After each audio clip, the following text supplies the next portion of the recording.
Sosok Pak Jokowi ini kan aneh, bukan ningrat, bukan anak jenderal, atau bukan keturunan apa gitu ya. Ya rakyat biasa, tapi bisa jadi presiden.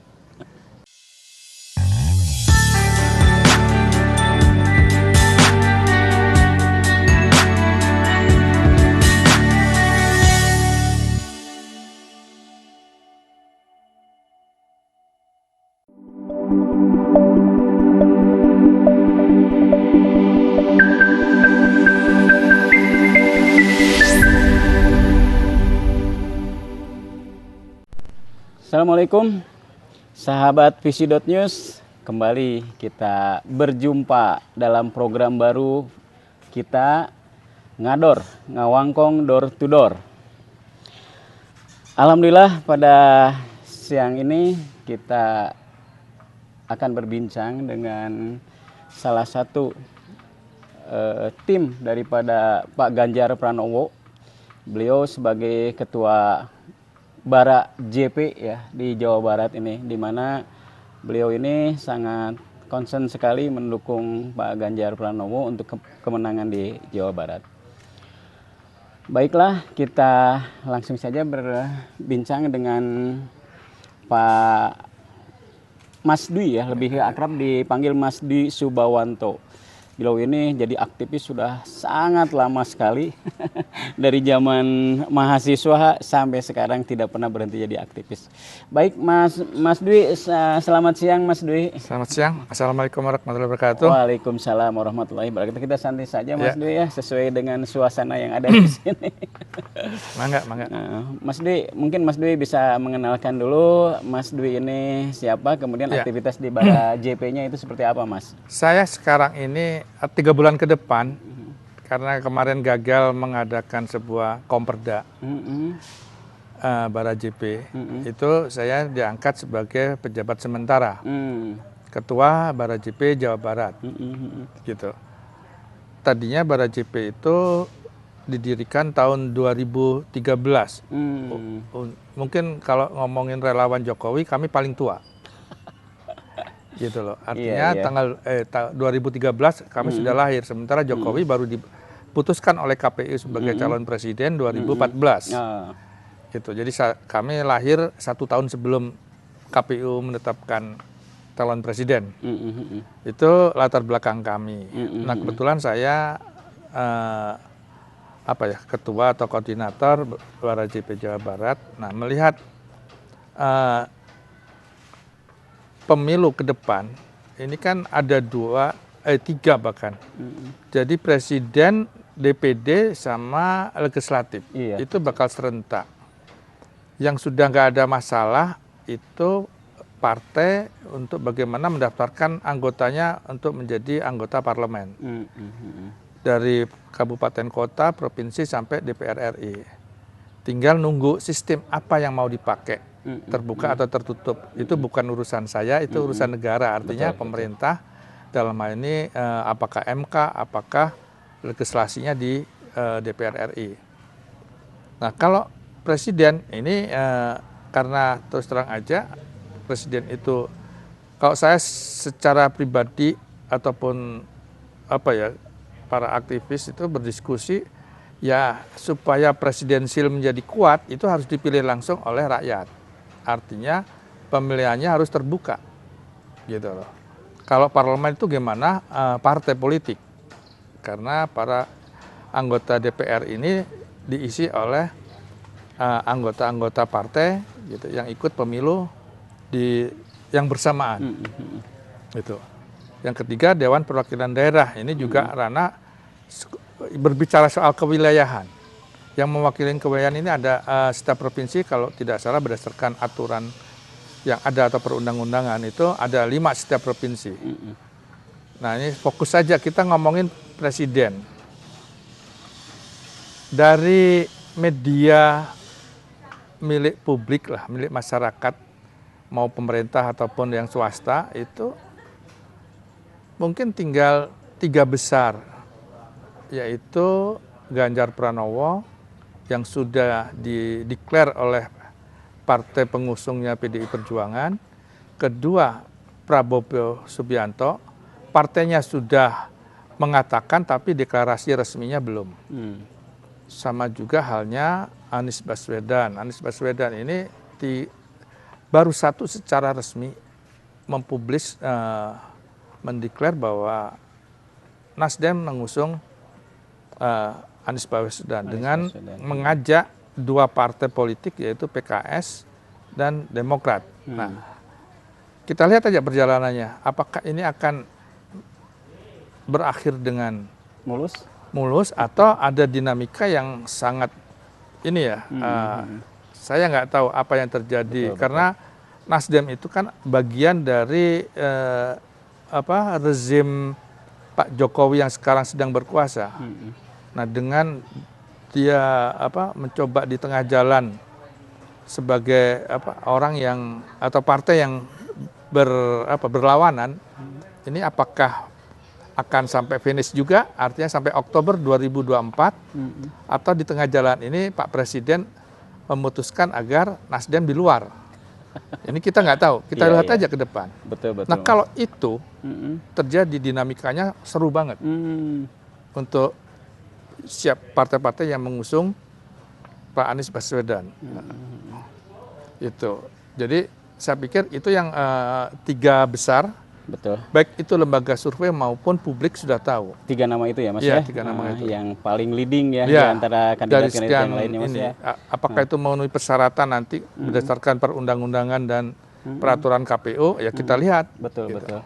Mas, saya pengen tahu nih Mas, kenapa Mas Dwi itu begitu mendukung ke Pak Jokowi dengan Pak Ganjar? Kira-kira alasannya itu apa Mas? Mungkin Mas bisa. Kalau saya secara pribadi saya harus fatsun karena saya bagian dari PDI Perjuangan dan baik Pak Jokowi diusung oleh PDI Perjuangan, Pak Ganjar juga diusung oleh PDI. Mau nggak mau, saya harus fatsun terhadap dinamika yang ada di partai politik, gitu loh. Nah, terus apakah perjalanannya sampai sekarang itu, ya kalau ngomongin Pak Jokowi ya tetap menurut aturan Pak Jokowi itu tidak selesai sekarang, tapi sampai Oktober 2024. Saya yakin baik relawan maupun partai itu akan konsisten ngawal Pak Jokowi sampai Oktober 2024, itu bukan sampai besok mendaftar menjadi calon presiden gitu, langsung bubar, enggak, tapi pasti sampai akhir, gitu loh. Iya. Kita punya komitmen yang sama, baik relawan maupun partai politik. Saya lihat begitu. Gitu. Apakah? Kenapa Mas sendiri begitu kuat kekaguman Mas ya, kalau bilang kekaguman sehingga Mas ini benar-benar mendukung Pak Jokowi maupun Pak Ganjar Pranowo itu karena alasan fatsun ke partai gitu Mas? Mungkin kedua, dari kefiguran. Kedua sosok Pak Jokowi ini kan aneh. Ya, jadi pertama integritasnya memang teruji lah. Trik recordnya dari wali kota Solo, gubernur DKI, presiden. Dan jarang, atau saya pikir walaupun baru 2 atau 3 presiden Indonesia yang bukan nengrat, bukan anak jenderal atau bukan keturunan apa gitu ya rakyat biasa, tapi bisa jadi presiden. Itu yang pertama. Terus kedua, integritasnya ya pada awal terpilihnya 2014, jadi kalau nggak salah 2012, dia juga salah satu wali kota yang mendapatkan record dari teman-teman penggiat anti korupsi, gitu loh. Itu yang membuat integritas dia sangat tidak diragukan, gitu loh. Jadi orang kecil tapi lincah. Ya seperti sekarang kita lihat aja, orang nggak mengira. Tapi Mas tadi Mas yang kaitan dengan pegiat anti korupsi itu ya Mas, lebih concern mengenai korupsi ini. Kalau lihat daripada hasil daripada ini sendiri Mas, daripada Transparansi Internasional, ya itu kan kelihatannya angkanya itu meningkat kalau nggak salah ya. Angka meningkat berarti ininya menurun gitu Mas ya. Ya. Jadi ada banyak yang mengatakan bahwa selama periode Pak Jokowi ini masalah hukum ini menjadi masalah yang harus lebih Yes, concern fokus, diperhatikan. ya. Betul, Iya, iya. betul, betul. Gimana Mas? Loh iya, kan gini. Jadi dinamika korupsi zaman Orde Baru sampai ke sekarang itu saya pikir sama. Cuma kalau Orde Baru itu kan tertutup, Betul. operasinya tertutup. Di zaman keterbukaan, artinya di zaman demokrasi seperti sekarang, itu korupsinya ya terang-terangan. Artinya ngomongin cashback sebuah proyek, ngomongin sebuah pekerjaan, itu baik itu wali kota, bupati, gubernur, ataupun, nah saya nggak tahu di tingkat Ke bawahnya ya. itu kayak apa. Tapi Iya, iya. itu yang terjadi. Betul, betul. Jadi gara-gara kadang-kadang berantem sesama rekanan saja, itu KPK udah bisa mendapatkan data yang valid, artinya mencari dua bukti yang sah secara aturan hukum sangat mudah sekali. Iya, iya. Bukan artinya tidak perlu capek KPK itu belusuan ke kantor-kantor gitu. Betul. Ada persaingan usaha yang tidak sehat, itu saya pasti mengadu. Betul, betul, betul. Oke. Itu yang membuat seolah-olah Masalah hukum, persepsi masyarakat terhadap korupsi penanganan korupsi itu ya. semakin seolah-olah semakin sangat membludak begitulah. Artinya karena memang sistem sekarang yang lebih terbuka ya, maksudnya memungkinkan hal-hal yang sangat kecil juga yang dulu sih tidak mungkin bisa terlihat, sekarang lebih terlihat Mas ya. Betul. Nah, berarti kalau lihat permasalahan seperti itu, Mas ya kan itu tetap Mas untuk nama daripada kepala pemerintahan sendiri Pak Jokowi sendiri itu namanya ini ya Mas ya, tetap anggapan masyarakat itu kok ini masalah korupsi semakin ini. Nah, kira-kira kalau nanti Pak Ganjar ini memimpin Mas, itu memungkinkan tidak Mas menjadi, menurut persepsi Mas Wanto ya, bisa menjadi fokus perhatian utama saya pikir Mas? Pak Ganjar begitu dia mendapatkan mandat dari rakyat, itu korupsi itu harus menjadi prioritas juga. Karena apa? Proses pembangunan fisik maupun mental manusianya ini kan berjalan terus. Jadi apakah misalnya ngomongin jalan layang, kereta cepat, IKN segala itu bersih, itu kan itu bukan hari ini, tapi akan ditemukan nanti di tengah jalan. Disitulah aparat penegak hukum, artinya di bawah nanti kekuasaannya apabila Pak Ganjar itu menjadi presiden dikasih amanat oleh rakyat, ya itu tantangan pertama. Bukan berarti KPK dibubarin gitu, justru harus lebih bergiat diri gitu. Kejaksaannya, kepolisiannya, berkas itu kan selalu ada di kantor-kantor para penegak hukum. Itu yang menjadi agenda utama juga gitu. Harus jadi agenda utama ya Mas? Iya, harus. Betul, betul. Gitu loh. Ya. Karena kan kalau tidak nanti Mas Wanto teriak-teriak ya. Oh iya. Saya sama kawan-kawan pasti kalau perlu ya turun ke jalan kembali nggak ada masalah kalau ngomongin masalah itu ya, dukungan untuk masyarakat ya, aspirasi masyarakat. Mas, kalau sejauh ini ya yang Mas tahu kan Mas posisinya di Jawa Barat ya. Nah, kira-kira sampai hari ini dukungan ke Pak Ganjar Pranowo itu seperti apa Mas? Menurut pandangan Mas Wanto ya? Ya pandangan saya Pak Ganjar ini jadi pusat gravitasi menjadi pusat kaum bergabungnya atau orang semakin solid. Jadi orang-orang nasionalis atau yang paham kebangsaan itu akan konsolidasi di Jawa Barat, gitu. Terlepas partainya apapun. Nasionalismenya itu ya Mas. Nasionalisme itu akan bersatu. Itu pertama. Kalau kedua, ini kan memang ada sosok teman-teman relawan yang sudah ada dari zaman Pak Jokowi. Ini transisi menuju peralihan, gitu. Ada yang di Pak Ganjar, ada yang di Pak Prabowo, ada yang di Pak Anies. Ini transisi ini belum selesai. Saya yakin bahwa semua kawan-kawan yang terlibat di dalam relawan Pak Jokowi ini menunggu perintah atau komando Pak Jokowi. Pasti akan ke salah satu yang diusung oleh masing-masing partai, gitu. Apakah harus fokus ke Pak Ganjar, apakah ke Pak Prabowo atau ke Pak Anies, gitu ya. Itu tergantung nanti Pak Jokowi melihat situasi politik secara nasional dan mungkin udah punya grand design itu Pak Jokowinya. Kedua, bahwa kalau ngomongin Jawa Barat ini juga menjadi tantangan ya.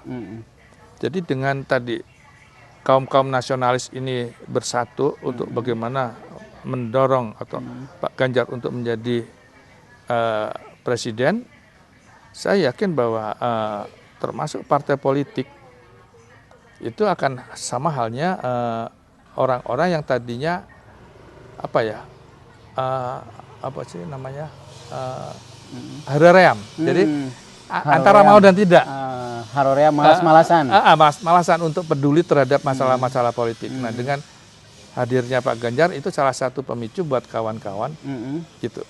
Yang tadinya misalnya ngomongin Priangan Timur, ngomongin Priangan Barat gitu ya. Dua sisi Jawa Barat ini kan yang berat. Betul.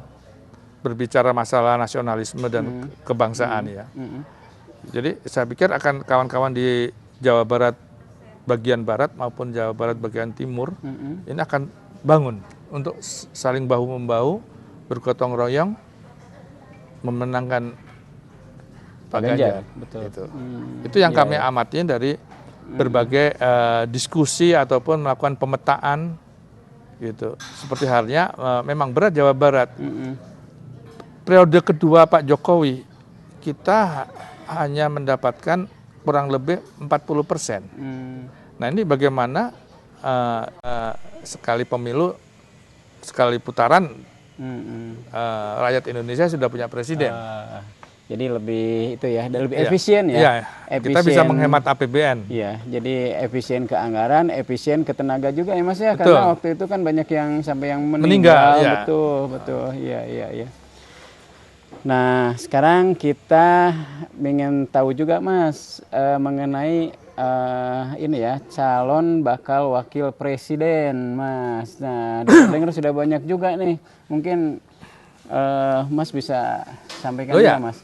Jadi kalau ngomongin wakil ini kan kembali lagi itu partai politik, ranah partai politik. Tapi bursa wakil ini yang sudah melalui media televisi, media sosial, cetak itu ya kan udah banyak. Misalnya sebagai contoh itu ada yang namanya misalnya P3 coba ke Sandiaga Uno gitu. Terus yang partai belum terang-terangan misalnya ada yang menginikan si Mahfud MD, ada yang Pak Erick Thohir gitu, ada yang mungkin Ridwan Kamil gitu loh, mungkin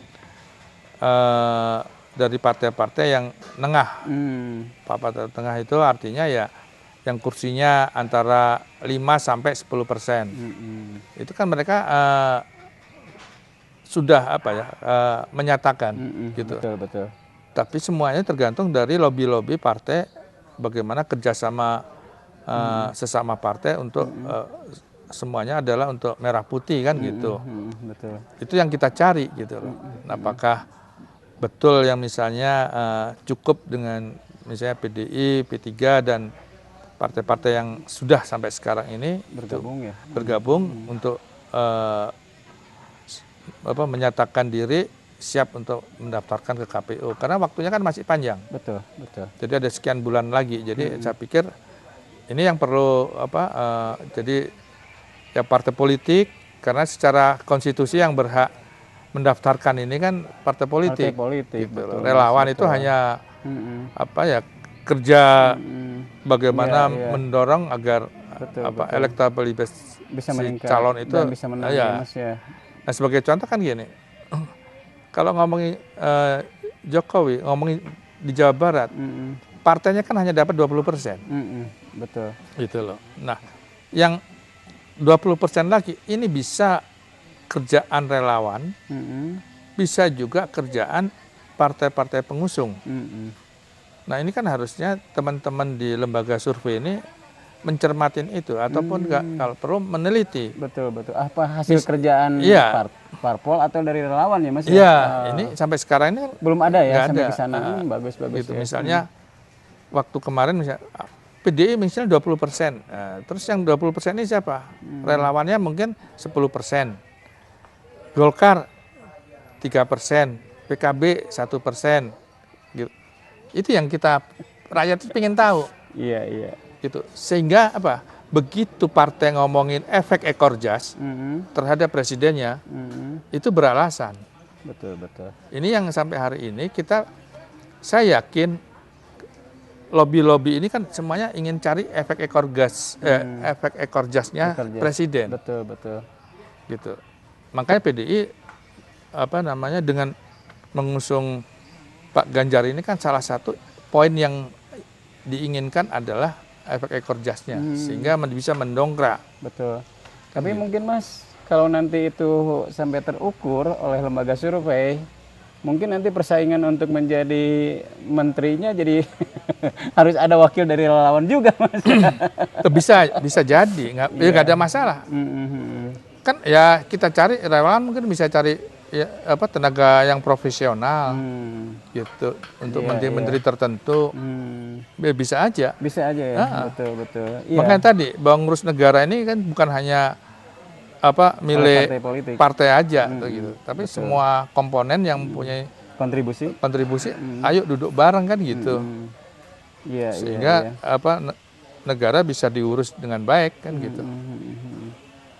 Oke, Mas, terakhir ya ini yang kaitan dengan dukungan dari Nahdliyin dan kandidat calon bakal wakil presiden dari Nahdliyin, Mas. Karena kenapa? Kalau kita lihat ya, itu presiden-presiden sebelumnya itu rata-rata yang jadi itu orang nomor 2-nya kebanyakan dari Nahdliyin ya, Mas ya. Ya. Nah, jadi kayaknya sebagai ormas Islam dengan jumlah anggota yang paling besar di Indonesia itu harus dipertimbangkan. Nah, Mas melihatnya seperti apa sebagai relawan, dan harapan mungkin sebagai relawan itu kira-kira nanti kalau misalnya mau merekrut dari kelompok Nahdliyin ini siapa figurnya, Mas, sebagai relawan?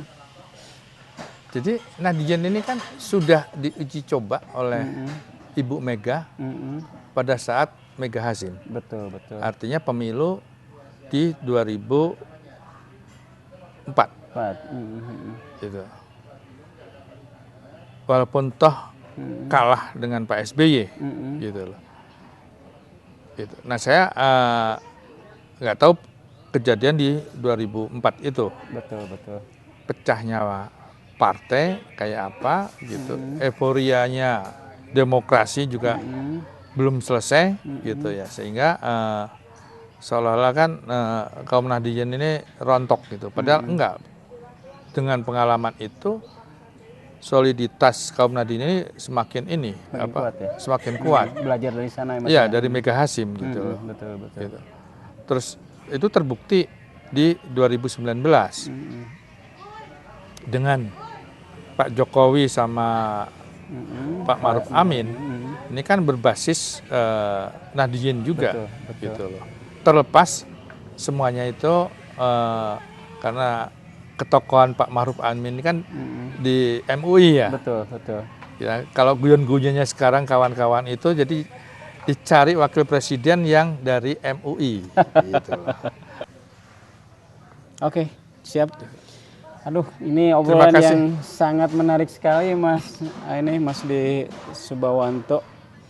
Mas Wanto ini jauh-jauh, lagi jauh kita ajak ngobrol ini ternyata sangat mementingkan ya, kelihatannya sangat concern sekali. Itu jadi apa? Tukang keluyuran. Keluyuran. Ya, alhamdulillah pemirsa Visi.News, kita sudah banyak mengupas dari Mas Wanto ini berbagai hal yang kaitan dengan mungkin tanda tanya kita tentang Pak Ganjar Pranowo di Jawa Barat ini. Pemirsa Visi.News, kita terima kasih khusus ke Mas sama-sama Wanto. Terima kasih kepada ini pemilik tempat nih, Pak Asep Iksan. Kebetulan kita ngobrol-ngobrolnya nyantai di Geraha Wirakarya, tempat kita diskusi di sini. Baik, terima kasih sekalian. Terima kasih juga atas nontonnya video ini. Juga ke Mas Wanto ya. Sama-sama. Masih Mas ya? Iya, sama-sama Kang. Oke, kita tutup sampai di sini. Wassalamualaikum warahmatullahi wabarakatuh. Waalaikumsalam. Mas.